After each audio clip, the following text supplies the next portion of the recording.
இது மகிமை நேரம். ஆண்டவராய் இயேசு கிறிஸ்துவின் இனிதான நாமத்தினாலே நிகழ்ச்சியை பார்த்து கொண்டு இருக்கிற உங்களுக்கு என் அன்பின் வாழ்த்துக்களை தெரிவித்துக் கொள்கிறேன்.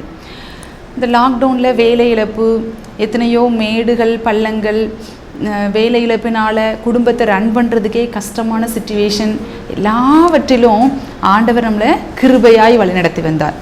ஆண்டவரை தேடின பிள்ளைகளுக்கு ஒரு நன்மையும் குறைவுபடாது. சரியா? நம்ம இன்றைக்கு தியானத்திற்காக நாம் எடுத்துக்கொண்ட வேத வசனம் 2 கொரிந்தியர் 3ஆம் அதிகாரம் 17வது வசனம். கர்த்தரே ஆவியானவர், கர்த்தருடைய ஆவி எங்கேயோ அங்கே விடுதலையும் உண்டு. சரியா? அப்போ ஆண்டவர் நம்மளை விடுவிக்கிறவர். எந்த சிச்சுவேஷன்லாம் நம்மளை விடுவிக்கிறார் என்பதை நம்ம தியானிக்க போகிறோம். இன்றைய தினத்திலும் தரித்திரத்திலிருந்து, வறுமையிலிருந்து ஆண்டவர் நம்மளை விடுவிக்க போகிறார் என்று நாம் பார்க்க போகிறோம். எப்படி ஒரு வறுமையில் இருக்கிற ஒரு ஸ்திரீக்கு ஆண்டவர் விடுதலையை கொடுத்தார் அப்படின்னு சொல்லிட்டு நம்ம பார்க்க போகிறோம். 1 ராஜாக்கள் 17ஆம் அதிகாரம் 10வது வசனத்திலிருந்து 16வது வசனம் வரைக்கும் ஒரு ஸ்திரீயை பற்றி சொல்லியிருக்கிறாங்க. சாரிபாத் அப்படிங்கிற ஊரில் இருக்கிற ஒரு கணவனை இழந்து தன் மகனோடு ஜீவனம் பண்ணி கொண்டிருந்த ஒரு ஸ்திரீ, சாரிபாத் விதவை அப்படின்னு சொல்லிட்டு குறிக்கப்பட்டிருக்கேன். இந்த தேசத்திலேயே, தேசம் முழுவதுலையுமே பஞ்சம், வறுமை, தரித்திரம், அடுத்த வேளை சாப்பாட்டுக்கு என்ன செய்யன்னு சொல்லிட்டு தெரியாம எல்லாரும் பிதுங்கி நின்ற வேலை. இந்த ஸ்திரீகிட்ட கொஞ்சோண்டு அப்பம் சுடுறதுக்கு தேவையான மாவும் கொஞ்சமாக எண்ணெயும் மாத்திரம் இருக்குது. அதனால அவங்க என்ன பண்ணுறாங்க, ஒரு அப்பம் சுட்டு சாப்பிட்றதுக்கு விறகு வேணும்னு சொல்லிட்டு விறகு பறக்கிட்டு இருந்த சிச்சுவேஷனில் தான் யார் வாரா அப்படின்னா எலியா தீர்க்கதரிசி வாராங்கன்னு. இந்த எலியா தீர்க்கதரிசிட்ட ஆண்டவர் சொல்லியிருப்பாங்க, சாரிபாத் ஊரில் இருக்கிற ஒரு கணவனை இழந்த ஸ்திரீனிடத்தில் போ, நான் போஷிக்கிறதுக்கு அவங்கள நான் உனக்காக ஏற்படுத்தி இருக்கிறேன் அப்படின்னு சொல்லிட்டு ஆண்டவர் சொல்லியிருந்திருக்காரு. இப்போ இந்த எலியா தீர்க்கதரிசி நினைச்சிருக்கலாம், நல்லா ஒரு செல்வம் மிகுந்த ஒரு கணம் பொருந்திய ஸ்திரீயா இருக்கலாம் நினைச்சிட்டு வந்து பார்த்தா இங்க இருந்த சிச்சுவேஷன் வேற. என்ன, அவங்க விறகு பொறுக்கிட்டு இருக்கிறாங்க. எதுக்காக? அடுத்த வேளை ஜீவன சாப்பாட்டுக்காக அவங்க விறகு பொறுக்கிட்டு இருக்காங்க. பாருங்க, அந்த ஸ்திரீட்ட இந்த எலியா தீர்க்கதரிசி சொல்றாங்க, நீ முதல்ல போய் எனக்கு கொஞ்சம் அப்பம் எடுத்து, அதாவது தண்ணி கொண்டு வான்னு சொல்லிட்டு தான் சொல்றாங்க, நீ வரும்போது கொஞ்சம் அப்பம் எடுத்துட்டு வா. அப்ப அந்த ஸ்திரீ சொல்றாங்க, என்கிட்ட கொஞ்சமாக தான் இருக்குது, எனக்கு ஒரு பையன் இருக்கிறான், நானும் என் பையனும் சாப்பிட்டுட்டு அடுத்து மறிக்க தான் செய்யணும், ஏன்னா அதுக்கடுத்து எங்கிட்ட சாப்பாடே இல்லை அப்படின்னு சொல்லிட்டு அவங்க உள்ளதை அப்படி சொல்றாங்க.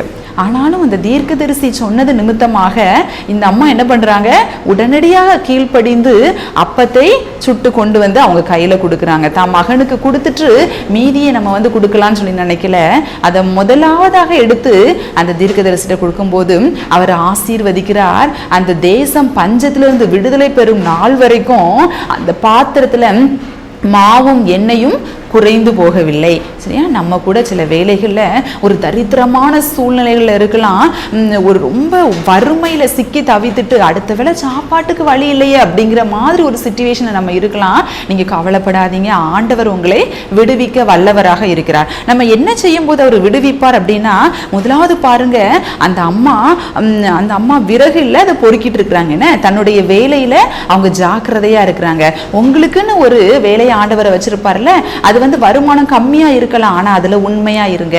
நம்ம சுறுசுறுப்புள்ளவன் கைதான் செல்வத்தை உண்டாக்கும். நம்ம வந்து வேலை செய்யணும். வேதாகமத்துல இருக்கு, வேலை செய்யாதவன் உண்ணாதிருக்க கடவன் இருக்குது. அப்ப நம்ம என்ன பண்ணணும், நமக்கு ஆண்டவர் தந்த வேலையை நம்ம உண்மையும் உத்தவமாய் மன திருப்தியோடு நம்ம அதுல வந்து ஈடுபடுகிறவர்களாக நம்ம இருக்க வேண்டும். அவங்களுக்கு தெரியுது, அடுத்த இந்த சாப்பாடு போக அடுத்த வேளை சாப்பாட்டுக்கு அவங்களுக்கு இல்லை, ஆனாலும் அவங்க என்ன பண்ணாங்க, ஓகே நம்ம அதை வந்து இப்போ உள்ளதை நம்ம ரன் பண்ணலாம் அப்படின்னு சொல்லிட்டு விறகு பொறுக்கு. நம்ம என்ன பண்ணணும், அன்னன்னைக்கு அதனதன் பாடு போதும், நாளை தினத்தை குறித்து நம்ம என்ன பண்ணக்கூடாது, கவலைப்படக்கூடாது.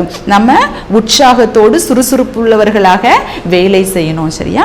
அடுத்தது பாருங்க, இந்த எலியா தீர்க்கதரிசி சொன்ன உடனே இந்த அம்மா சொல்றாங்க, உண்மையே சொல்றாங்க. என்ன, கொஞ்சோண்டு மாவுதான் இருக்கு, இல்லையா என்கிட்ட மாவே இல்லை அப்படிலாம் பொய்லாம் சொல்லல, என்கிட்ட கொஞ்சமா இருக்கு, எனக்கும் என் பையனுக்கு மாத்திரம் இருக்குன்னு சொல்லிட்டு உள்ளதை சொல்றாங்க. நீங்க வந்து வெளியில யார்ட்டையும் போய் சொல்ல வேண்டாம், ஆண்டவரிடம் இடத்துல வந்து நீங்கள் என்ன பண்ணணும், ஏசப்பா பாருங்க என்கிட்ட இவ்வளோ தான் இருக்குது, இவ்வளோ அமௌண்ட் தான் இருக்குது, இவ்வளோ தான் என்கிட்ட இருக்கு, நான் இதை வச்சு எப்படி நான் வாழ முடியும், என்னோட வருமானம் இவ்வளோ தான், நான் எப்படி வாழ முடியும் அப்படின்னு சொல்லிட்டு அவருடைய பாதத்தில் வந்து நீங்கள் உள்ளதை உள்ளபடி நீங்கள் சொல்லுங்க. உள்ளதை உள்ளதென்றும் இல்லதை இல்லதென்றும் சொல்லுங்கன்னு சொல்லி இருக்குல்ல.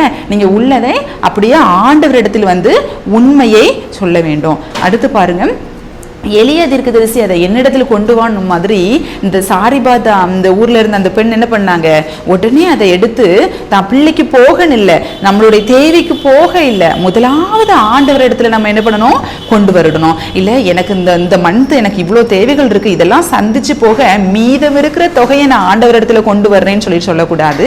உங்களுக்கு கொஞ்சமே வருமானமாக இருந்தாலும் கூட அதுல முதல் பங்கு என்ன பண்ணணும், ஆண்டவர் இடத்துல கொண்டு வந்து செலுத்தணும். தசம பாகம் செலுத்துகிறவர்களாக நம்ம இருக்கணும். நம்ம இந்த வீக்லயே ஃபர்ஸ்ட் டே என்ன அப்படின்னா நம்மளுக்கு சண்டே தான். அப்போ சண்டேயை ஆண்டவருக்கென்று பயன்படுத்தணும். சண்டே ஆனா நம்ம சர்ச்சுக்கு போகணும். நீ என்னமா சொல்ற, 6 நாளும் எனக்கு இந்த நான் ஒர்க் பண்றேன், அந்த ஒரு நாள் தான் எனக்கு லீவு, அப்போ அந்த ஒரு நாள் நான் ரெஸ்ட் எடுக்க வேண்டாமான்னு அப்படி நினைக்க கூடாது.